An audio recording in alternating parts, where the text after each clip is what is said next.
şevk kuşağı başlar. Bunları idrak ederseniz çok aciziz. Elimizden hiçbir iş gelmez. Çok fakiriz, hiçbir imkana sahip değiliz. Ama bununla beraber işler o kadar yolunda gidiyor ki, öyleyse bir başkasının hazineleri kullanılıyor bu işte. Öyleyse bu işin arkasında bir başka güç var. Öyleyse ne diye yese düşeceğim? İşte ahir zamandaki Kutsi'nin silahlarından bir tanesi. Şevk. Şevk. Ne diye yese düşeceğim? Yese düşmek için bozulan, dağılan, ters yüz edilen kuvvetlere dayanmak lazım. Ben öyle bir güç ve kuvvet kaynağına dayanmışım ki o ne bozulur, ne ters yüz edilir, ne de yıkılır.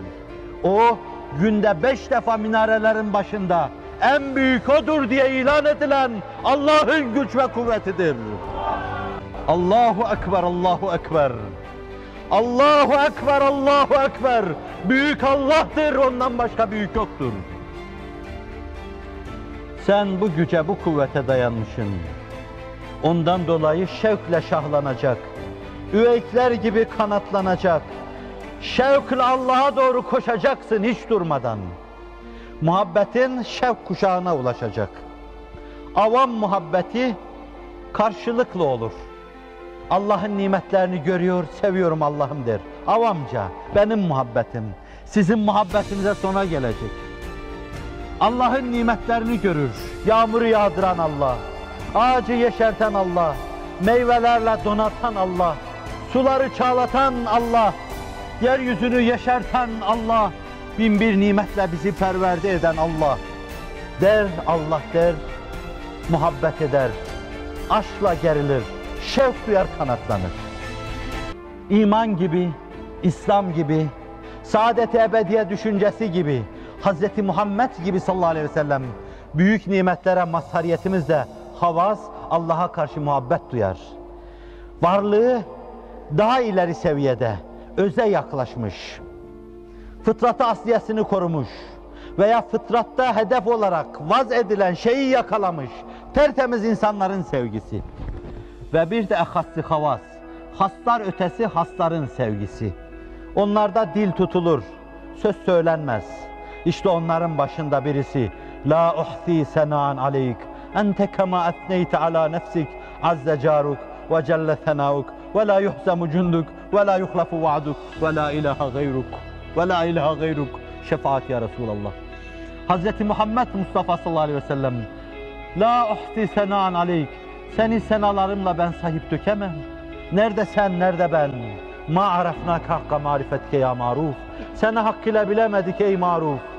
Ma abednâke hakka ibadetke ya mabud. Sana hakkıyla kulluk edemedik ya mabud.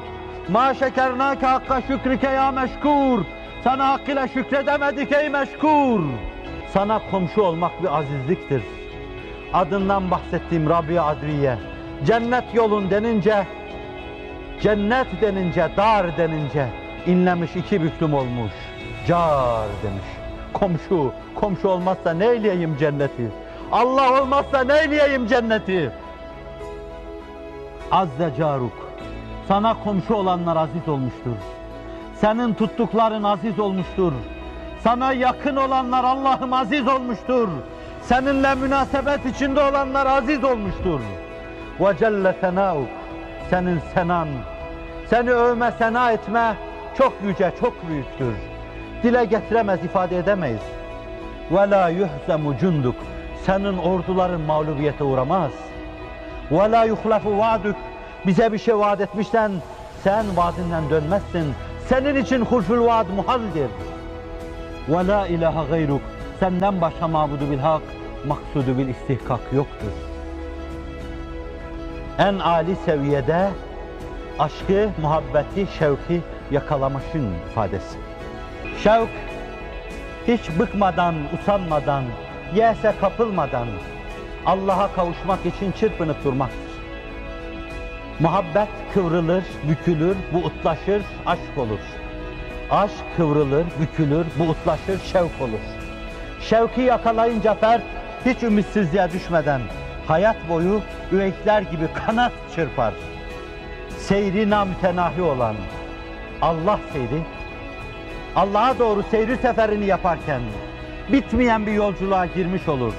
Namütenahi deryalara yelken açar ve durmadan gider. Her menzilde ayrı cilvelere erer. Ne yorulur, ne bıkar, ne usanır, ne de geriye döner. Allah öyle eylesin. Şevkle yoluna devam eder.